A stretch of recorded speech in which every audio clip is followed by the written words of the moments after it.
देखो हमें जो नेक्स्ट पढ़ना है वो है आयनाइजेशन थेरेपी।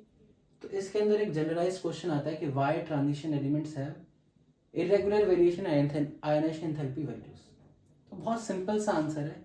इनके अंदर होता क्या है, कभी D0 ज़्यादा स्टेबल होता है, कभी D5, कभी किसी के केस में D10। तो इसीलिए इनकी एक्स्ट्रा स्टेबिलिटी की वजह से यहाँ पर भी क्या आते हैं, इरेगुलर वेरिएशन आते हैं आयनाइजेशन थेरेपी की वैल्यूज में। अगला क्वेश्चन देखो, क्रोमियम और कॉपर में very high second ionisation enthalpy होती है। ये क्वेश्चन इसको समझाने के लिए बहुत अच्छा है। इस तरीके का क्वेश्चन लास्ट टाइम के सैंपल पेपर में भी था जो CBSE ने अपलोड किया था लास्ट ईयर 2023 में। तो देखो इस आंसर को पहले समझते हैं और फिर इसकी लाइन को लिख लेते हैं।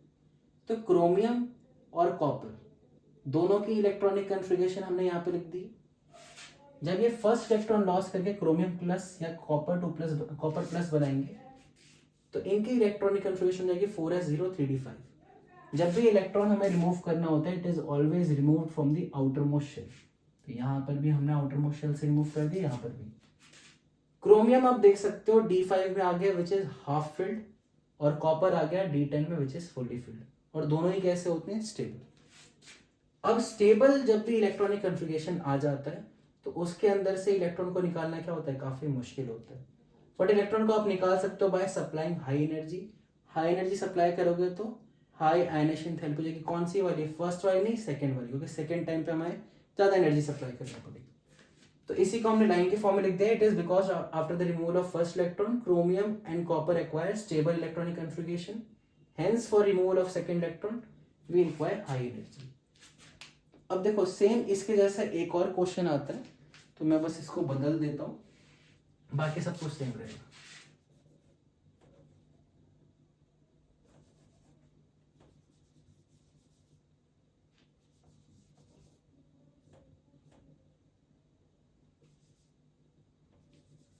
ठीक है, थोड़े से हम चेंजेस कर देंगे। तो देखो, तो अगला क्वेश्चन क्या आ सकता है, वाई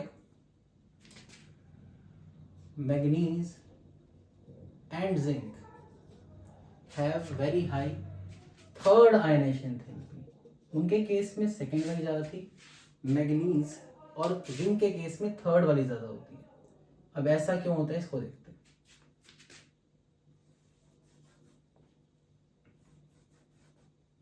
तो देखो, जो जिंक होता है, जो मैग्नीज होता है, सॉरी, मैग्नीज को हम यहाँ पे लिखेंगे, जिंक को हम यहाँ लिख रहे हैं। जो मैग्नीज होता है वो होता है आर्गन 4s2 3d5, ठीक है। और जो हमारा जिंक होता है वो होता है 4s2 3d10। बाकी सब तो सेम रहता है, आगे आर्गन भी आएगा, उसको आप लिखना चाहो तो लिख सकते हो। तो देखो, अगर हम मैग्नीज से फर्स्ट इलेक्ट्रॉन को निकालते हैं तो मैग्नीज प्लस बनेगा, मतलब 4s1 3d5। फिर अगर हम सेकेंड इलेक्ट्रॉन भी मैग्नीज से निकाल देते हैं तो बनेगा आर्गन 3d5 4s0। अब जैसे ये 3d5 बन चुका है तो कैसा बन चुका है, स्टेबल। स्टेबल क्योंकि आप जानते हो कैसे हाफ फिल्ड है। जिंक के केस में देखो, जिंक प्लस के फॉर्म में जब बनेगा तो 4s1 3d10 होगा क्योंकि आउटर मोस्ट शेल से निकलता है। फिर जिंक 2 प्लस के केस में 4s0 3d10 हो जाएगा। और d10 कैसा होता है आपका, ये भी स्टेबल होता है, d5 भी स्टेबल होता है और d10 भी कैसा होता है हमारा, स्टेबल होता है। अगर अब हमें Mn3+ बनाना है तो हमें क्या करना पड़ेगा, इस स्टेबल वाले में से इलेक्ट्रॉन को निकालना पड़ेगा D4 करने के लिए इसको। सेम अगर हमें यहाँ पे D9 करना है थर्ड इलेक्ट्रॉन निकालने के लिए, तो यहाँ पर भी हमें स्टेबल वाले से इलेक्ट्रॉन को निकालना पड़ेगा।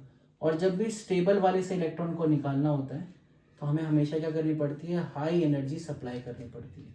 तो आंसर कुछ कुछ वैसा ही है जैसे पिछले वाला था, बस यहाँ पर क्या है, हमने सेकेंड इलेक्ट्रॉन के बाद कैसे क्या चीज गेन करी है, stability.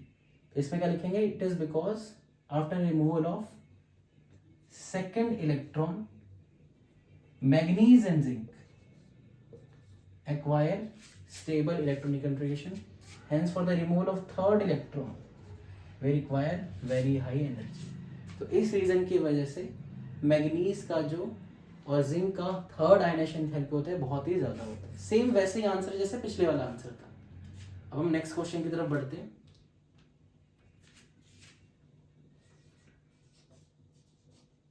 Why scandium has lower third ionization enthalpy than expected? ठीक है, इसका थर्ड आयनाइजेशन एंथैल्पी जितना हमने एक्सपेक्ट करा था उससे थोड़ा सा कम रहता है। अब ऐसा क्यों?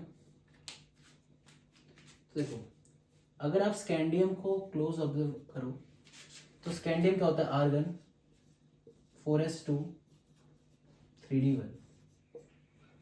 स्कैंडियम जब पहला इलेक्ट्रॉन लॉस करेगा तो स्कैंडियम प्लस बनेगा which is argon 4s1 3d1। Scandium का जब आप सेकेंड इलेक्ट्रॉन निकालोगे तो वो भी आउटर मोस्ट शेल से निकलेगा, तो 4s0 3d1 रहेगा। अब ये जो 3d1 है ये हाईली अनस्टेबल है, क्योंकि इस केस में वो क्या सोचेगा, स्कैंडियम का ऐसा थिंकिंग होगा कि मैं क्यों ना एक और इलेक्ट्रॉन लॉस कर दूं, थर्ड इलेक्ट्रॉन भी लॉस करके सीधा क्या बन जाऊं, आर्गन बन जाऊं। अब वो ऐसा क्यों सोचेगा? क्योंकि ये जो आर्गन बन जाएगा वो very stable noble gas electronic configuration में आ जाएगा। तो अगर कोई चीज हाई स्टेबिलिटी से और हाई अनस्टेबिलिटी से हाई स्टेबिलिटी की तरफ जा रही हो तो वो ज्यादा एनर्जी थोड़ी लेगी, वहां पे एनर्जी क्या लगेगी हमारी, कम लगेगी। तो इस आंसर को कैसे लिखेंगे? It is because scandium would acquire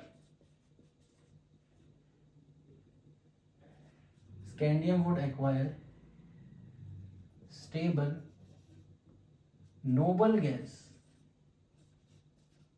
electronic configuration after removal of third electron निकालने पे उसको क्या मिल जाएगा, स्टेबल इलेक्ट्रॉनिक कॉन्फ़िगरेशन मिल जाएगा। इसीलिए स्कैंडियम ज्यादा एनर्जी ना लेकर कम ही एनर्जी पे थर्ड इलेक्ट्रॉन को रिप्लेस कर देगा। तो ये कुछ क्वेश्चन है जो हमने आयनेशन एंथैल्पी से डील आउट करे। इन्हीं के बेसिस पे और क्वेश्चन भी आते हैं, उसको आप इजीली सॉल्व कर सकते हैं। अब आगे देखते हैं नेक्स्ट प्रॉपर्टी की तरफ। तो देखो, नेक्स्ट प्रॉपर्टी जो हम पढ़ने वाले हैं that is oxidation number, and वो प्रॉपर्टी काफी ज्यादा इंपॉर्टेंट है, उससे एक क्वेश्चन आना फिक्स रहता है, ऐसा आप मान लो। तो next property is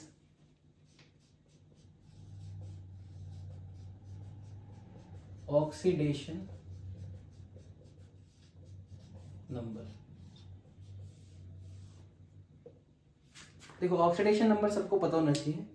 the charge developed on an element when all the bonded atoms are removed from it. तो वो जो चार्ज आएगा उसके पास, उसको हम कहते हैं ऑक्सीडेशन नंबर। अब हमें क्या क्या चीजें देखनी है, तो सबसे पहले क्वेश्चन से शुरू करते हैं। देखो, ज्यादातर हम नोट्स में क्वेश्चंस को ही देखेंगे, क्वेश्चंस काफी इंपॉर्टेंट है और डायरेक्ट यही क्वेश्चन पूछे जाते हैं आपके एग्जाम में। तो क्वेश्चन क्या है, why transition element have multiple word use कर सकता है या वेरिएबल, दोनों एक ही बातें हैं। Why transition element have multiple / variable oxidation state. ठीक है, मल्टीपल या वेरिएबल ऑक्सीडेशन स्टेट क्यों होता है ट्रांजिशन एलिमेंट्स का? तो इसको समझने के लिए हम बेसिक एग्जांपल लेते हैं एक आयरन का। आयरन हम जानते हैं क्या होता है, आर्गन 4s2 3d6। अब देखो, ऑक्सीडेशन स्टेट तभी पिक्चर में आएगा ना जब आयरन किसी से बॉन्डिंग करेगा, और बॉन्डिंग के लिए हमें सिर्फ उनको देखना होता है जिनकी कंपेरेबल एनर्जी होती है, यानी कि हमें इन दोनों को देखना है। आर्गन के इलेक्ट्रॉन हमारे रेफरेंस के लिए नहीं, क्योंकि उनकी एनर्जी बाकी सभी से कम है। तो देखो, अगर मैं इसके बॉक्स वाले डायग्राम को बना लूं तो ऐसे बनेगा 4s के 2 इलेक्ट्रॉन्स और 3d के 6 इलेक्ट्रॉन्स।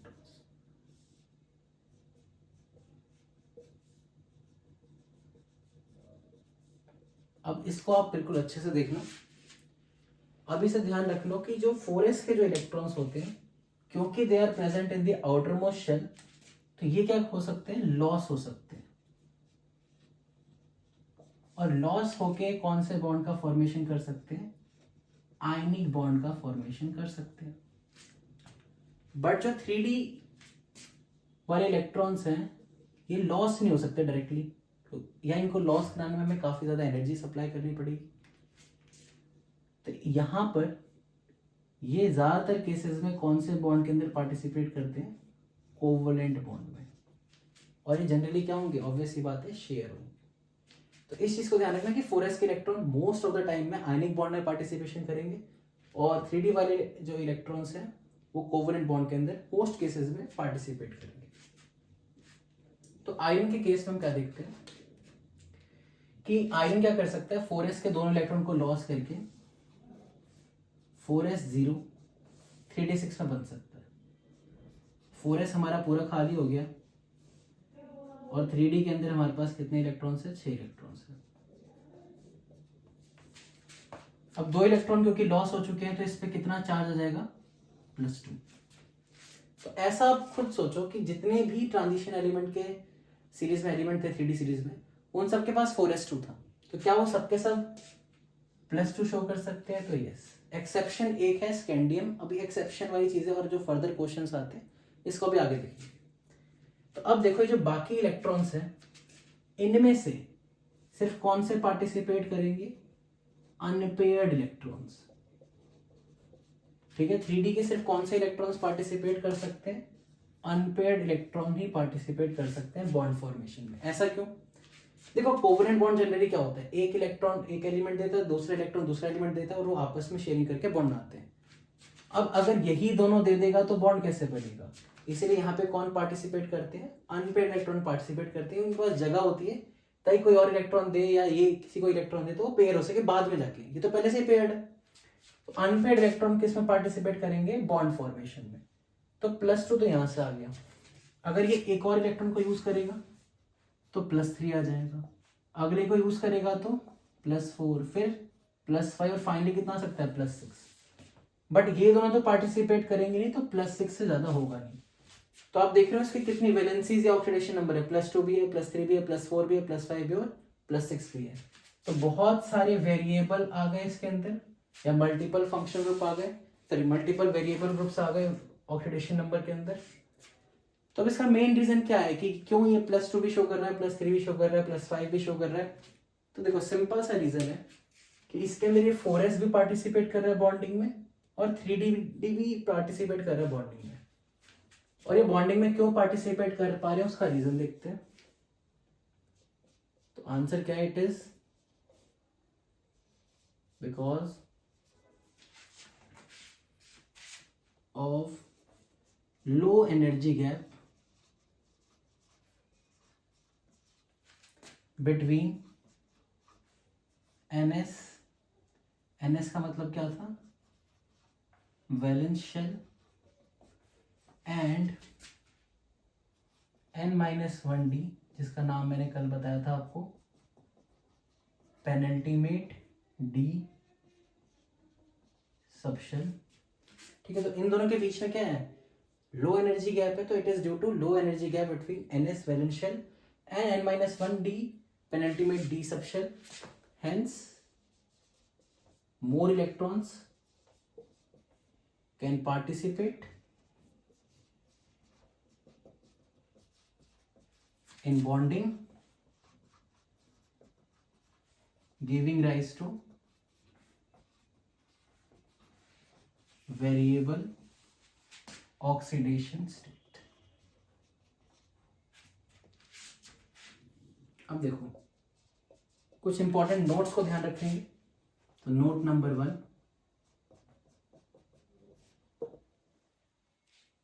तो अगर हमसे कोई पूछे which element in 3D series shows highest number of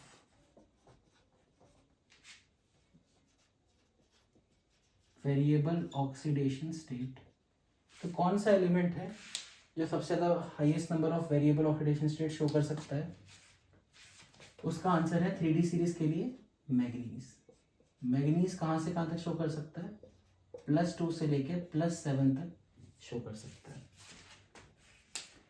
और अगर हम पूरी पीरियोडिक टेबल की बात करें,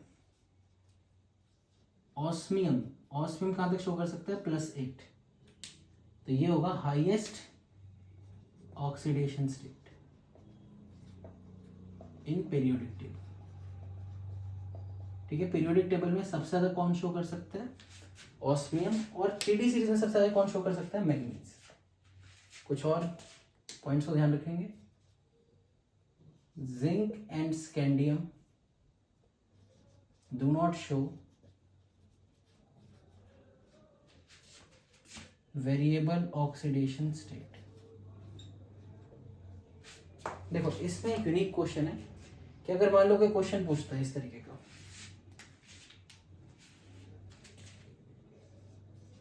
विच 3D series elements do not show variable और मल्टीपल ऑक्सीडेशन स्टेट। तो यहां पर तो आप आंसर लिख दोगे स्कैंडियम जो कि एक ही शो करता है +3, एंड जिंक जो भी एक ही शो करता है +2। लेकिन अगर इस क्वेश्चन को थोड़ा सा ट्रांसफॉर्म कर दें और ऐसे बोले, विच transition element in 3D series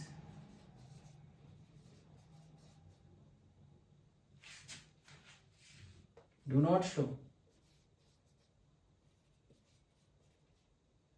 variable oxidation state. तो कौन सा 3D सीरीज का ट्रांजिशन एलिमेंट शो नहीं करता?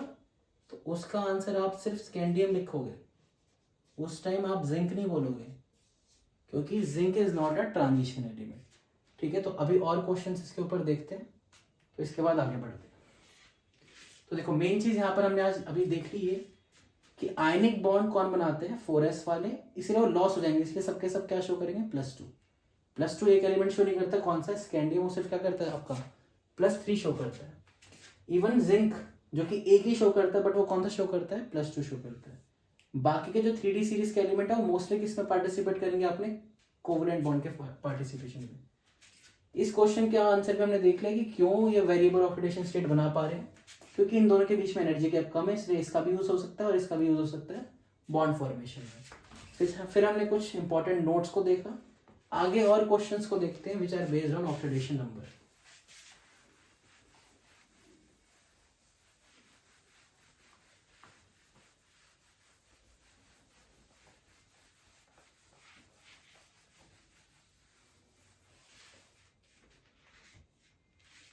देखो, नेक्स्ट क्वेश्चन जो है हमारा,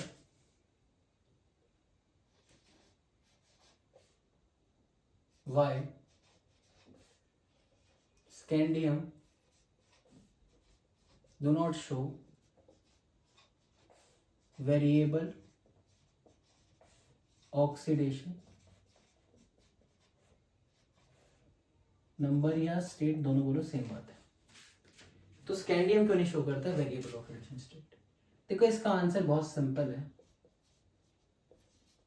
स्कैंडियम के केस में क्या है ना कि स्कैंडियम आर्गन होता है, फिर 4s2 3D1 होता है। हमने सोचा कि बाकी सब की तरह ये दो को लॉस कर देगा और 4s 0 होके +2 बनाएगा, बट अभी अभी हमने देखा था इलेक्ट्रॉनिक कन्फिग्रेशन आयनेशन थेरेपी के अंदर, sorry, it is very unstable, highly unstable.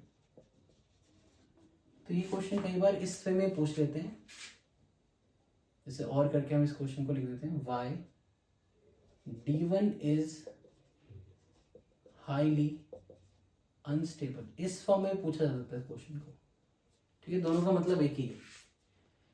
तो यहां पर देखते हैं कि स्कैंडियम के केस में हुआ क्या कि आर्गन 3D1 4s2 और जब वो आपके 2 इलेक्ट्रॉन को लॉस कर देगा तो वो आर्गन 3d1 4s0 हो जाएगा। और 3d1 कैसा होता है, हाईली अनस्टेबल।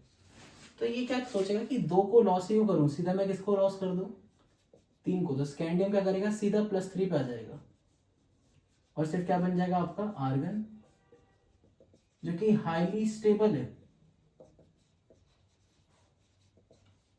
ये हाईली अनस्टेबल ना बनने की जगह वो ये सोचेगा कि वो हाईली स्टेबल बन जाएगा। तो आंसर को कैसे रखेंगे, it is because scandium loses 3 electron to acquire noble gas electronic configuration, hence it only shows +3 oxidation state। ठीक है, बहुत ही सिंपल से आंसर लिखेंगे, ज़्यादा डिटेलिंग के लिए आप इसको बना सकते हो एग्जाम में, लेकिन 1 मार्क्स से क्वेश्चन आते हैं तो आपको बहुत ज़्यादा एलोबरेट करने की जरूरत नहीं है। Next question, why zinc do not show variable oxidation state. Zinc क्यों नहीं शो करता उसको देखते हैं, तो पहले आंसर को समझ लेते हैं। तो जिंक की इलेक्ट्रॉनिक कन्फिगरेशन होती है 4s2 3d10 और आर्गन तो सब में है ही। तो जिंक भी क्या करेगा, सबकी तरह 2 इलेक्ट्रॉन लॉस करके आर्गन 4s0 3d10 बन जाएगा। बट 3d10 बनने के बाद ये कैसा बन जाता है, हाईली स्टेबल, क्योंकि ये कैसा बन गया आपका, फुल्ली फिल्ड बन गया। और फुल्ली फिल्ड बना D10 कैसा होता है, हाईली स्टेबल होता है। इसीलिए अभी क्या कर सकता है, इलेक्ट्रॉन को और फर्दर लॉस नहीं कर सकता, और फर्दर लॉस नहीं कर सकता, उसे भी क्या शो कर सकता है आपका +2 ही शो कर सकता है, उसके फर्दर शो नहीं कर सकता। उसको लिखेंगे कैसे, तो it is because after removal of 2 electrons, zinc has stable +2 oxidation state। ठीक है, तो सीधे ये लिख देंगे, it is because after the removal of second electron zinc has +2 oxidation state. अगर आपको और ज़्यादा फर्दर इसको एक्सपेंड करें, hence it further do not show variable oxidation state. ठीक है, तो आगे ये और वेरिएबल ऑक्सीडेशन स्टेट्स को शो नहीं करता। तो देखो ये हमने देख लिया स्कैंडियम का केस और जिंक का केस। आगे हम इससे रिलेटेड और क्वेश्चंस को देखते हैं कि और ज्यादा क्वेश्चंस क्या क्या आते हैं इस टॉपिक से related.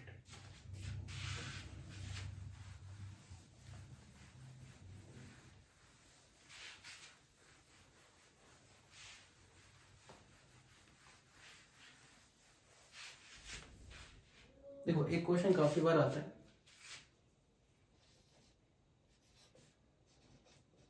why higher oxidation number compounds are formed by oxygen और फ्लोरीन। या ये क्वेश्चन इस फॉर्म में भी पूछते हैं कि why higher oxidation number compounds exist as fluorides और ऑक्साइड्स, या तो फ्लोराइड जैसे या तो ऑक्साइड्स जैसे हमारा बना रह सकता है। अब देखो इसका आंसर बहुत सिंपल है। अब हाइयर वाले बनते कैसे थे, तो 4s तो आउटर मोस्ट शेल था, बट 4 के अंदर क्या था हमारा 3d था। अब 3d का जो डिस्टेंस है ना वो थोड़ा अंदर की तरफ है, 4s तो आउटर मोस्ट शेल है, तो ये फटाफट लॉस हो जाते हैं। तो ये किसी के साथ भी बॉन्ड कर सकते हैं। जैसे कि अगर हम देखें आयरन के केस में 3d6 4s2 था, तो ये तो आउटर मोस्ट शेल है, ये तो इजीली लॉस हो जाएंगे और कोई भी इनसे बॉन्ड बना सकता है। बट 3d वाले जो इलेक्ट्रॉन्स है ये अंदर की तरफ है, इनसे अगर बॉन्ड बनाना है तो कोई बाहर एलिमेंट कैसा होना चाहिए, इलेक्ट्रोनेगेटिव एलिमेंट होगा, तो वही किस तक फोर्स लगा पाएगा, आपका 3d तक फोर्स लगा पाएगा। तो एक रीजन तो इसका ये है कि ऑक्सीजन और जो फ्लोरीन होते हैं वो हाई इलेक्ट्रोनेगेटिव एलिमेंट्स होते हैं, तो वही इतना फोर्स लगा पाते हैं कि हमारे 3d तक बॉन्ड करे। अब 3d को हम देख भी क्यों रहे हैं, देखो हायर नंबर तक जब हम जाते हैं यहाँ तक तो +2 आ जाएगा, और हायर नंबर तक जाने के लिए हमें किसका यूज करना पड़ता है, 3d का भी यूज करना पड़ता है। इसीलिए हम आगे वालों को देखने के लिए हम 3d का यूज कर रहे हैं। और 3d तक फोर्स कौन लगा सकता है, हाई इलेक्ट्रोनेगेटिव एलिमेंट लगा सकते हैं, जैसे कि ऑक्सीजन या तो फ्लोरीन। दूसरा रीजन क्या है, ऑक्सीजन और फ्लोरीन क्या है, बहुत ही छोटे एलिमेंट्स हैं। इसकी वजह से क्या होता है, वो किसी भी कंपाउंड के अंदर जुड़कर, किसी भी एलिमेंट के साथ जुड़कर बड़े कंपाउंड्स के, ज्यादा नंबर वाले कंपाउंड्स को फॉर्म कर सकते हैं। बाकी एलिमेंट्स का साइज बड़ा होता है, इसलिए उनके इतने सारे बॉन्ड नहीं बन सकते। तो दो रीजन है, एक तो हाई इलेक्ट्रोनेगेटिविटी और दूसरा उनका स्मॉलर साइज। तो इसी रीजन को लिखते हैं, it is due to high electronegativity and small size of fluorine and oxygen। तो ये बात सबको पता रहता है कि हाई इलेक्ट्रोनेगेटिव एलिमेंट को कौन बनाता है, फ्लोरीन, ऑक्सीजन, नाइट्रोजन। उनमें से सिर्फ दो ही बना पाते हैं, फ्लोरीन या तो ऑक्सीजन। हायर नंबर में जैसे कि +4 +5 +6 वाले नंबर कौन बनाएंगे तुम्हारे, फ्लोरीन या तो ऑक्सीजन। उसका रीजन हमने देख लिया। यहाँ पे देखो अगला क्वेश्चन क्या आता है, वाई हाईएस्ट। अब हायर की बात हो रही है, हाईएस्ट की बात हो रही है, ऑक्सीडेशन नंबर एग्जिस्ट विद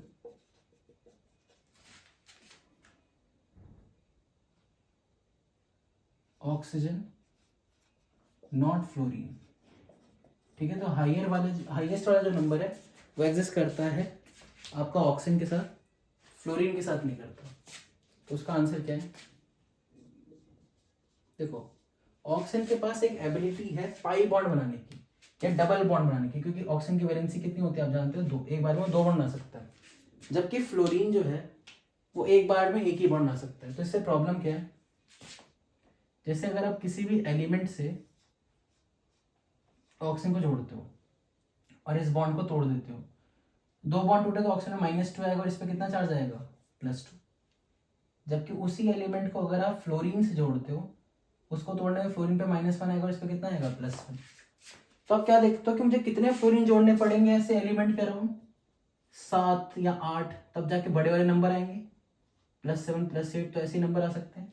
और छोटा एलिमेंट है तो फ्लोरीन, लेकिन अगर आप देखोगे एलिमेंट के मुताबिक वो इतना भी छोटा नहीं है कि उसके 7-7 नंबर लग जाए। जैसे ही 4 मेंबर आप लगाओगे, 5वां मेंबर आते ही वो क्या होगा, रिपेल हो जाएगा और वो अगला बॉन्ड नहीं बना पाएगा ड्यू टू स्टेरिक हिंड्रेंस। जबकि ऑक्सीजन के केस में आपको 7 मेंबर लाने की जरूरत नहीं है, क्योंकि एक ही मेंबर कितना चार्ज दे देता है, डबल चार्ज दे देता है, इसलिए कम मेंबर्स भी आएंगे तो हमारा हायर नंबर आ जाएगा। ठीक है, जैसे +2 लाने के लिए एक ही ऑक्सीजन की रिक्वायरमेंट थी, जबकि फ्लोरीन कितने चाहिए, 2। तो क्यों ऐसा हो रहा है, क्योंकि ऑक्सीजन के पास एक एबिलिटी है मल्टीपल बॉन्ड या पाई बॉन्ड बनाने की। तो ये आंसर में भी लिखेंगे, it is because of the ability of oxygen to form multiple bonds. ठीक है, मल्टीपल बॉन्ड्स बना सकता है हमारा ऑक्सीजन, जो कि फ्लोरीन नहीं कर सकता है। इसीलिए हाईएस्ट वाले जो ऑक्सीडेशन नंबर है वो किसके साथ एग्जिस्ट करते हैं, ऑक्सीजन के साथ, फ्लोरीन के साथ एग्जिस्ट नहीं करते हैं। ठीक है, और भी क्वेश्चंस इसके बाद देखते हैं हम अपनी नेक्स्ट स्लाइड के अंदर।